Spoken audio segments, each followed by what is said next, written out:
แก้มสาวหมอลำรัตนาก็เป็นสีเป็นแว่นแม่เอ้ยแม่คนเอานี่จังแม่นลำบากตากต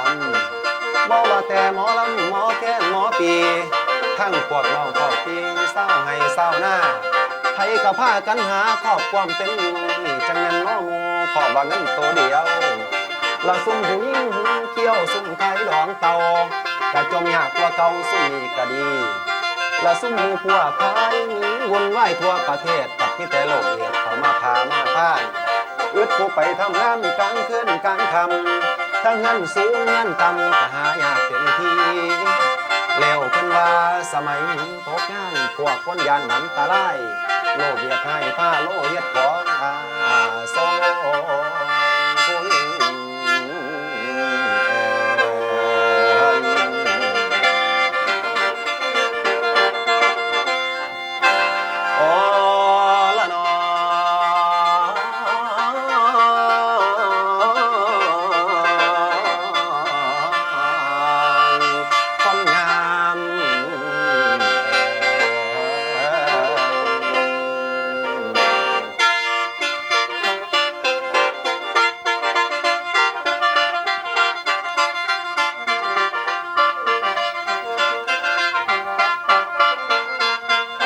ละแม่นวางเด้อนางละแม่นวางเด้อนางละกันตกบทก่อนสิหาก่อนมาเก่าสิลำเย้าต่อไว้ต่อให้กันฟังโสได้ตั้งมาแข่งลำเสียงเต็มนักเลงทางลำว่าต่ำไปพอดีเอาที่น้องนั่งลำกันเก่งเอาที่น้องนั่งลำกันเก่งเป็นนักเลงใหญ่แล้วสิไปอย่างเหตุหยังหมอแค้นจังเสียงแค้นใหญ่แน่สิพาหมออันนี้เราติ่งใส่ลำวงเราประสงค์หาเจ้าลำวงเราประสงค์หาเจ้าก็ไม่อยากได้เจ้านั้นมาเป็นแฟนนอนของเจ้านั้นน่ะอย่าสุแพงไรนะต่อได้ราคาต่อได้ค่อยกะสิซื้อต่อได้ค่อยกะสิซื้อว่าแต่ค่อยได้สิ่งของขโมยสมจริงละผู้หญิงเดียวนี้แต่กี้ละคือบ่มาเห็นมันเป็นละผู้สาวแต่น่ะไปหาผัวอเมริกาตอนลาเขามีราคาไปหาพี่ขวมพี่แข็งไปหาพี่ขวมพี่แข็งจังเหมือนกันมีแห้งนอกผู้สาวเราเอาที่น้องนั่งล่ำกันเก่งเอาที่น้องนั่งล่ำกันเก่งเป็นนักเลงใหญ่แล้วมาขันเข่าใส่กันมาขันเข่าใส่กันสมพ่อควรแค้นส่วนไว้ก่อนตอนนั้น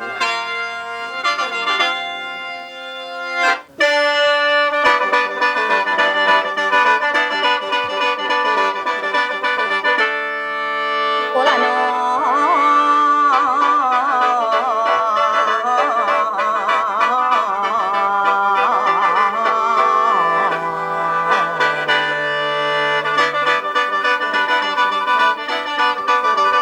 แล้วล่ะฟังเลยฟังลำพระเวทได้ยินแต่พระเทศเดือน4 ปีกายฟังเทศได้บุญหลายคือฟังเทศพระเวท13 กันจบเขตคือฟังมือเดียวฟังเอาในวันเดียวจนจบตลอดกัดพลาได้กว่าทอดกะทิ้น3 กองฟังมาที่เสียงทองจนว่าคองจนลานทั้งวัน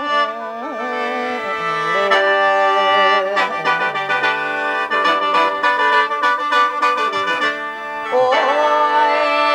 ละน้อ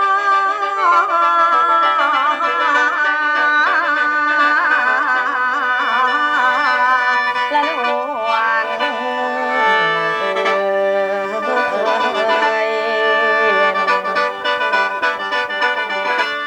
ละเมียนวา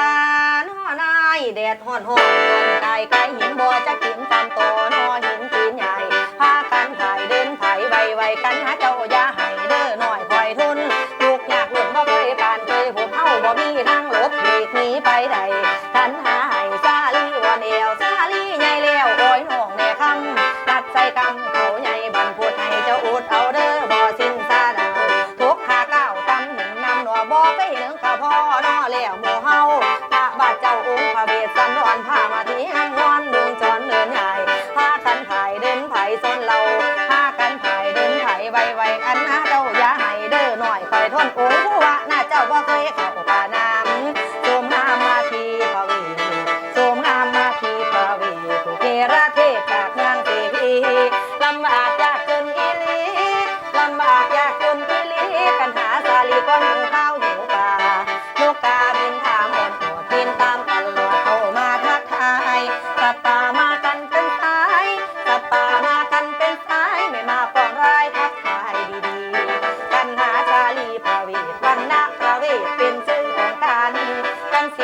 มีแปรพันกันสีไม่มีแปรพันมีพระคาถากัน50จุดไม่เอ่ยเดินตามเกยง่ายเงยหอดเพียงสีกษัตริย์หลีกเลี่ยงพระก่อสอสันพระบาทนั้นองค์พระเวสสันดรผ้ามาพีนางวันดึงจอนเดินใหญ่พากันถ่ายเดินถ่ายไวพากันถ่ายเดินถ่ายทรงเราองค์ผู้ว่าน่าเจ้าบ่เคยเข้าป่าไผ่อุ่นลูกได้หาล่างบอนจุงเอาฟังแต่เสียงกาเว้าว่าเว้ยดังกองกาเว้าห้องคือสิไปวางกาเว้าห้องคือสิไปวางไกลจากวังห่างบ้านพักป่าไผ่สมงามผิวพรรณเลอเลิศมีใจประเสริฐหนึ่งเดียวผืนอินในโลกมาทีสมศิลในโลกมาทีสมศิลได้มาเดินดินตามพระเวทสันดรมานอนในเขาในป่าฟังเสียงนกกาจักกะจันเรไรในโลกบ่มีผู้ใดในโลกบ่มีผู้ใดจะมีน้ำใจเหมือนนางมาทีโลกกานี่บ่ทันมีเพยทอใจประเสริฐกะดอมีแค่ผู้เดียวใจบ่เลี้ยวบ่มีลายมีลบมีแต่ย่อมือโลบเพจนำหัวแถวไปเมืองแล้วคำเดียวกะบ่จนหิวจนว่าสิลมใจสู้บ่เศร้าผ้าลูกเต่าเดินย่างยอหยกทุกมาถึงกลางผาป่าดงแดนหนาวตีก่อนสาวก่อนไปใหม่อยู่ในกลางป่าไม่ไผ่กวางเขาไผ่กวางเขาสีหน้านวลเป็นส่วนทางลงจังลงเตย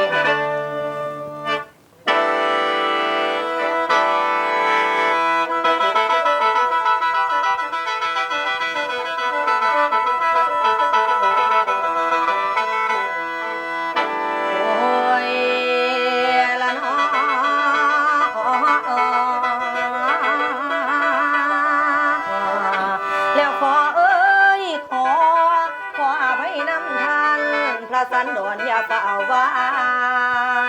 มาที่ฝันน้อเรื่องหายนั่งกลัวยานเวลาสันสายน้ำฝันโอ้ยน้อย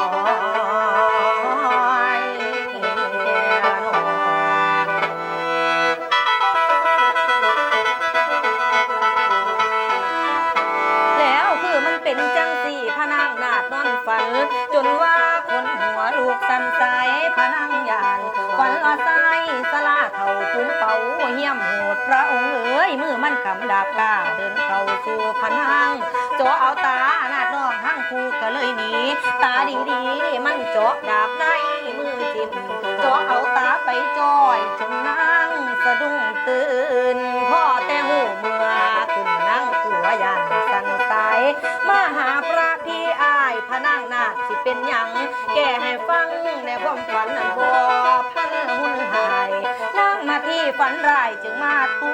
นนอดึกเดินย้ำกันขึ้นนอแท้อภัยด้วยพี่พระองค์อภัยด้วยพี่พระองค์โอ้ย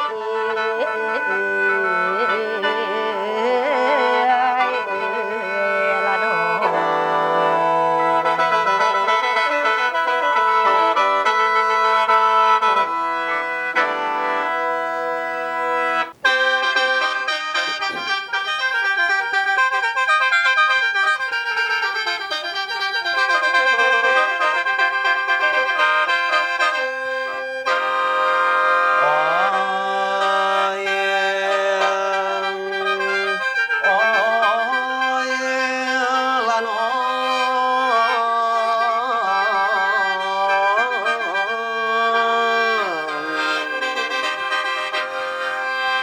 สารสุดสิ้นการล้ำสิได้จากเด้อพอเด้อภาคละเด้อพี่น้องสิไก่เจ้าดอกทางนี้บุญกะแล้วทอนี้มิตรจิลีบ่เห็นกันจากกันไปไผมันสิจากกันนอกย่ำเศร้าเตรียมอาหารหรือข้าวหวานข้าวไปตักบาตรเด้อพอเด้ออีมีนาหยาดน้ำไปให้ผู้คนตายท่านแม่นว่าไปไว้กับเจ้าแม่ธรณีผู้เพิ่นนี้แรงฤทธิ์โมมันสิกว่ายานบุญสินำถึงทานโอ้ยเตรียมการที่เฮาสองโอ้ย สมประสงค์เรียบร้อยจัดให้ดอกส่วนบุญคันแม่นบีบขอปุ่นข้าวไม่ดอกบุญนี้คันว่าตีสีพรว่าดีจังน้ำจางเงินสตางค์เปลี่ยนกันใช้ธนบัตรของไทยใช้ได้ดอกสมคาคุณแม่เอ๋ยอย่าลืมเด้อผู้ข้าไว้งานหน้าจังพบกันผมเลยว่าสาธุเด้อผู้นั่งอยู่กำนั้นผมสิสั่งวาลาเด้อปีสิมามีงานสั่งจองบ่เสียแต้มผมขอแถมพรให้ชัยโยสิทธิโชคฝงวิโยกโศกเศร้าโตเจ้ากายาพันขอให้มันรวยแบ่งโอ้ยใบแดงคือผมว่าเบิดแต่ละทอนี้สิไก่เจ้าดอกทางนี้ขั้นแม่นไก่มือนี่สิไก่ทอนิ้วมือเด้อแม่เด้อขั้นแม่นไก่มือสิไก่ทอนิ้วก้อยไก่มือเล็กมือน้อยสิไก่จอยดอกบ่เห็นผมเลยว่าสาธุเด้อคุณพ่อเอ๋ยสาธุเด้อคุณแม่เอ๋ยขั้นแม่นเจ้าเฮ็ดให้ได้แต่งน้อยนาขั้นแม่นเจ้าเฮ็ดนะกายได้มันเขาเล่าข้าวเหนียวให้สูงซ้ำปลายเผาขั้นแม่นเล่าข้าวเจ้าให้สูงซ้ำดอกปลายตาลออกจากบ้านให้เจ้าลมแต่กลุ่มคำเด้อแม่เด้อละขั้นแม่นเจ้านอนหลับให้ฝันเห็นเลขท้ายลอยมาแดงบักจึงคืนฟาดเอาสาบักแกงแกงได้ขนแบงใส่รถยนต์หุ่นน้อยใหญ่โอ้ยโอ้ยละนา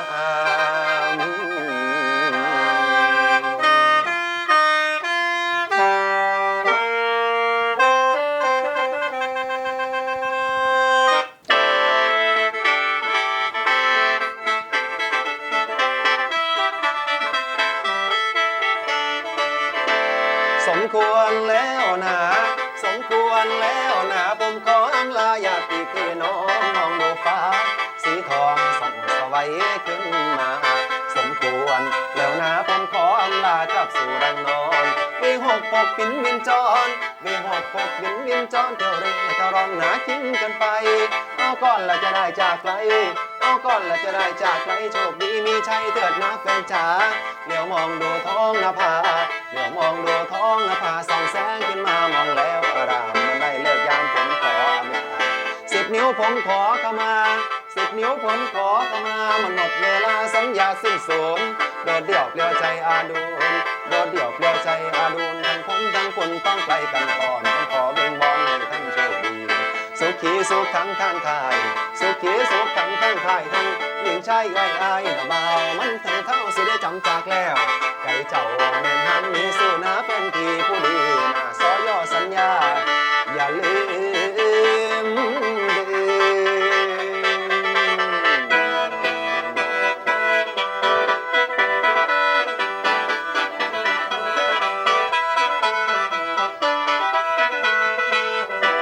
หนูรักพี่จากหัวใจ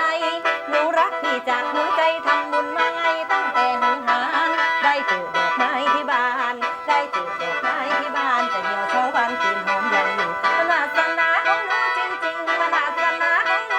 จริงๆผู้หญิงอย่าเพิ่งอิจฉาผู้หญิงอย่าเพิ่งอิจฉาโอรัตนามีแฟนเจ้าสัวไม่ใช่หนูเห็นแก่ตัวไม่ใช่หนูเห็นแก่ตัวจะใช้เงินผัวแบบฟรีสไตล์ขอโทษหลายๆผู้หญิงหมู่เฮาขอโทษหลายๆผู้หญิงหมู่เฮามีแฟนต่างรุ่นต่างเขามีแฟนต่างรุ่นต่างเขาก็โชคของเราบุญวาสนาเพสันสร้างปันมาเพสันสร้างปันมาด้วยบุญพลาก็ถึงเพียงแต่ไม่มีแอบแฝงด้วยผลตอบแทนมีแฟนมีผัวมีพ่อ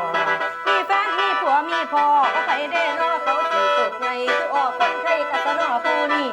ผู้นี่โอ้ผู้นี่ผู้นี่โอ้ยบุญหัวจังแม่นหลายโอ้นั่นละนะนวลนี่นะ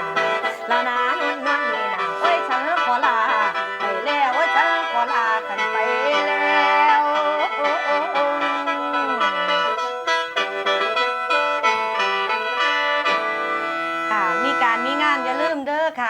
รัตนาพร้อมด้วยคุณพี่ศรีพ่อหน่อยปรารถนา และหมอแค้นไม้เมืองอุบลมือนีกราบขอบคุญขอบคุณท่านเจ้าภาพเจ้าสถาและก็พี่น้องมิตรหมอแค้นแฟนหมอลำที่กำลังรับชมของเฮา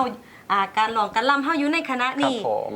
สุดถ่ายสุดอำลาพระจากไปเพียงเท่านี้ค่ะอรัตนาค่ะ ศรีพรปรารถนาครับ หมอแคนไม้เมืองอุบลครับ ขอกล่าวคำว่าขอคุณและ สวัสดีครับ ค่ะ